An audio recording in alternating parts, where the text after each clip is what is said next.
Este aniversário de guerra está a ser assinalado em todo o mundo, enquanto que na Austrália e na Tailândia se realizaram marchas pela liberdade da Ucrânia. Em Londres, no Reino Unido, centenas de pessoas juntaram-se ontem à noite numa vigília com concertos solidários.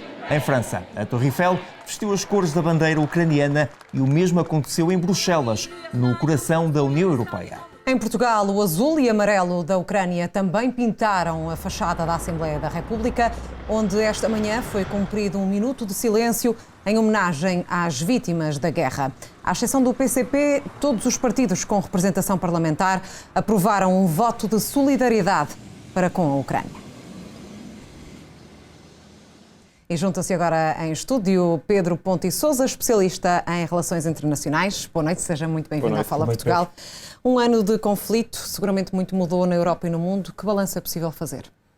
Bom, nós temos um conflito que cada vez mais parece tender para um aumento da violência, mas ao mesmo tempo para uma dificuldade de se resolver dentro da lógica do conflito. Ou seja, em que ambas as partes parecem optar por uma lógica de escalada, de aumento da confrontação militar, de aumento das capacidades militares, mas em que isso não parece estar a resolver a situação no terreno. Aliás, nos últimos meses praticamente não tivemos avanços de nenhuma das partes, agora temos ligeiríssimos avanços por parte da Rússia, mas que eventualmente serão repostos nos próximos meses. Portanto, estamos num impasse. A grande dificuldade é que, se nós estivéssemos num impasse em que ambas as partes não vissem luz ao fundo do túnel, digamos assim, isso poderia levar à diplomacia e à negociação.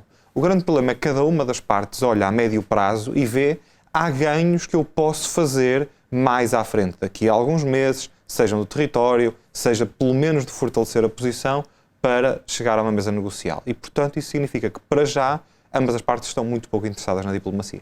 E faltará muito tempo para que tal aconteça, para que esta paz possa chegar pela via negocial?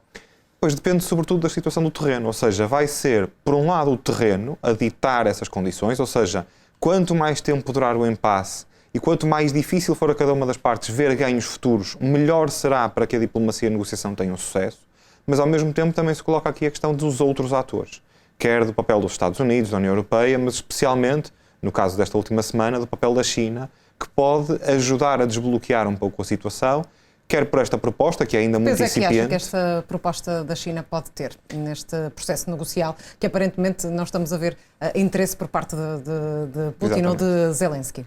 Bom, a proposta de paz, ou o plano de paz que a China apresenta, não é bem um plano de paz, é uma espécie de pré-plano, na verdade. Ou seja, tem um conjunto de considerações em que cada uma das partes pode subscrever sem alterar nada. E isso, portanto, não faz avançar propriamente a diplomacia e a negociação. É importante que ambas as partes tenham reconhecido este documento como valioso, digamos assim, e como um pequeno degrau, digamos assim, que possa elevar um pouco as relações e melhorar o diálogo entre as partes. Para já parece ser difícil vermos algo mais do que isso. A China parece estar agora a tentar tomar um papel mais ativo, ainda que nós tenhamos algumas dúvidas relativamente ao que é que isso pode ser.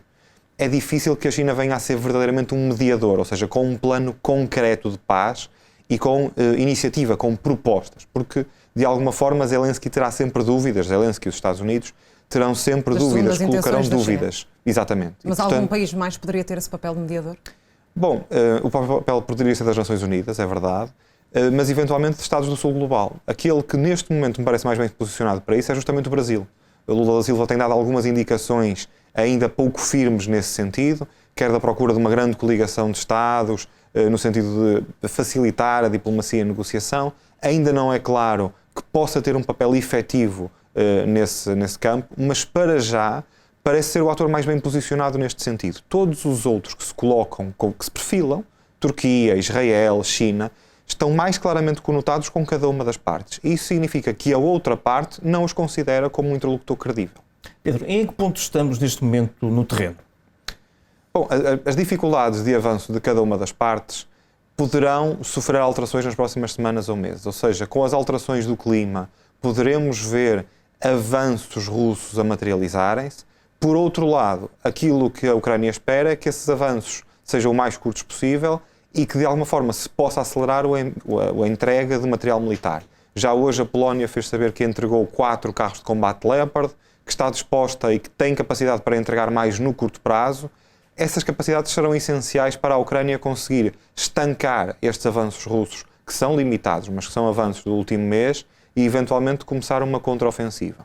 por outro lado, a Rússia procura mais ou menos o mesmo, ou seja, cada uma das partes está à espera de um momento preciso, ideal, para lançar uma contraofensiva. E a Mas para Rússia isso também precisa já de disse que capacidades. se ia fortalecer ao nível militar e rasgou também o acordo com Washington ao nível do desarmamento nuclear. Quão preocupante, e para terminar, é que é este cessar deste entendimento?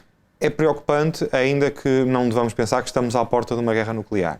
É preocupante porque estes acordos servem um objetivo. Ambas as partes, a Rússia e os Estados Unidos e não só, chegam à mesa e decidem, termos armas nucleares por si só é um risco e aumenta a escalada de conflito, aumenta a tensão entre as partes. Portanto, a própria existência por si só do conflito, do armamento, leva, despoleta, acelera a possibilidade de conflito.